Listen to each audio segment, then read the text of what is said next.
us how to live with what we've broken, left behind.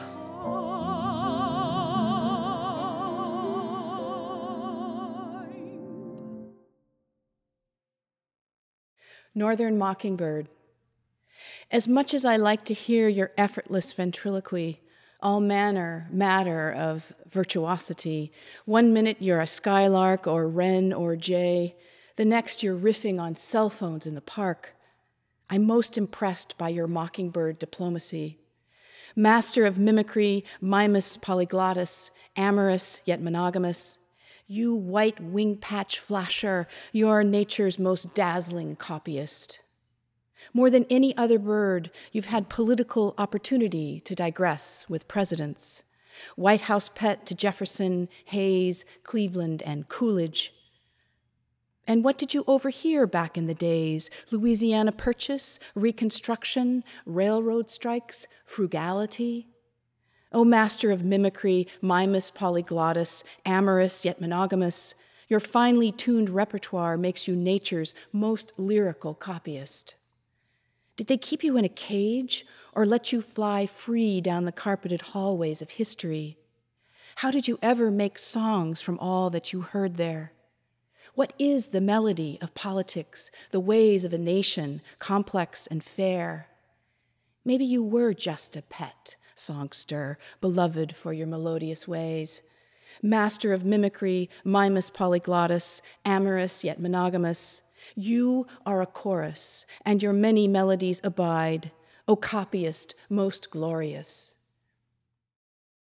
Hung from light strings, poked into lawns, you've adorned corn picks and swizzle sticks. Still dignity remains in your extremities. Statuesque, so sinuously pink, you're a tale of distinctions. No one's bill is down, curved like the one you wear. Elegant tool for foraging, and tipped in black just for something extra. And your luminous gold eyes. I admire you most at sunset,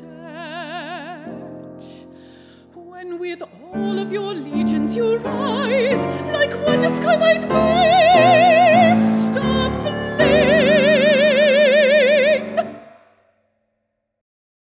Well, I have the pleasure of following some very talented performers this evening in terms of talking about birds and appreciating birds from various perspectives.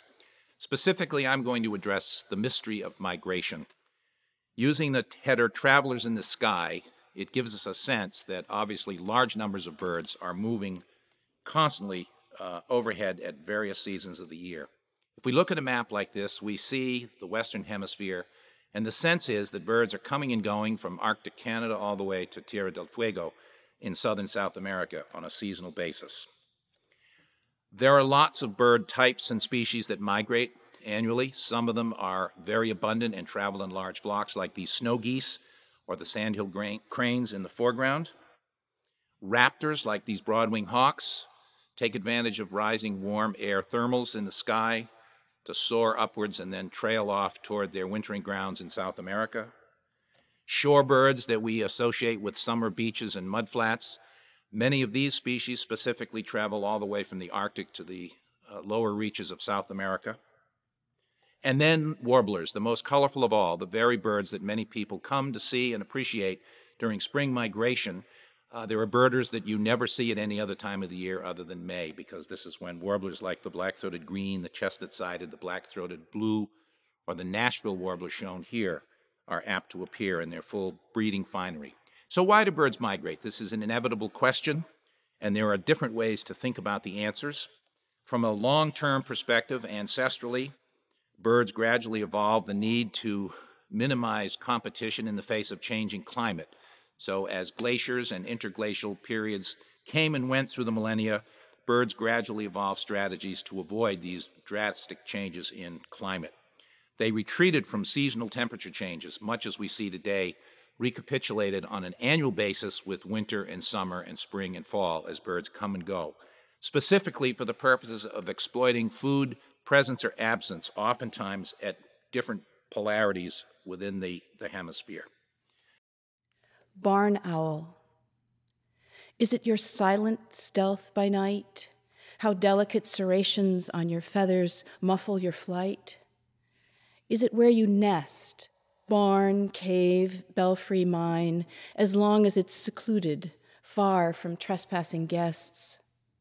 Or is it your heart-shaped face, white, rough, lined in gold, with eyes soulful, human-like in place? What is it that makes you seem so ghostly, wise? Sandhill cranes. Once, across a spring prairie, I saw a lilting, great feathered stilts leaping, 2 sandhill cranes in a love dance. It made me smile, gave me a memory of a lost love, uplift and kiss my once easy heart.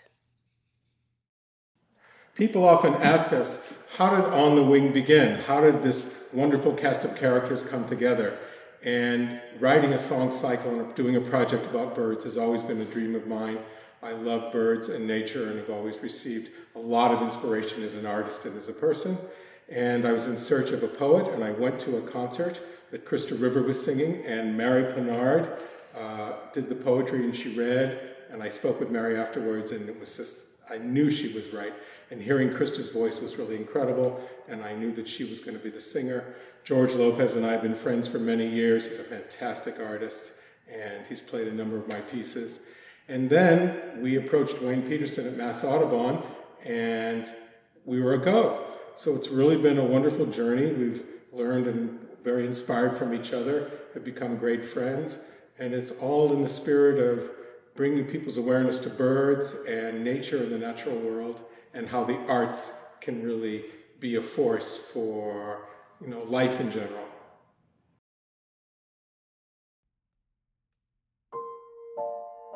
I build a nesting basket for you,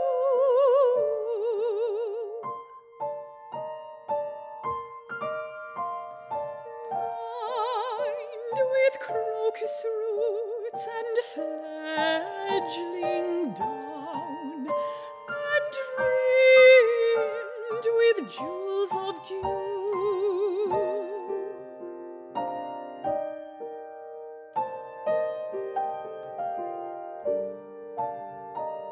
I'll place it in my redbud tree.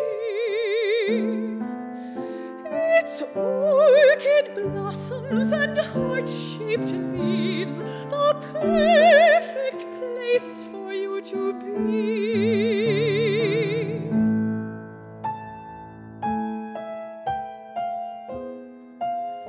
Oh, morning dove, I long to hear your mirror song of comfort for me, my grief.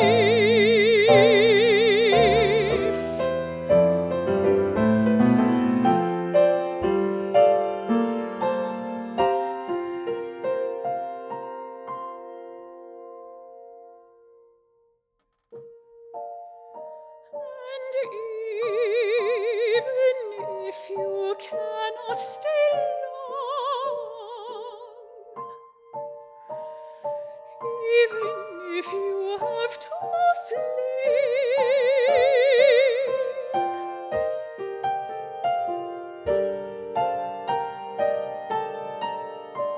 I'll wait to hear the music of your wings as you fly.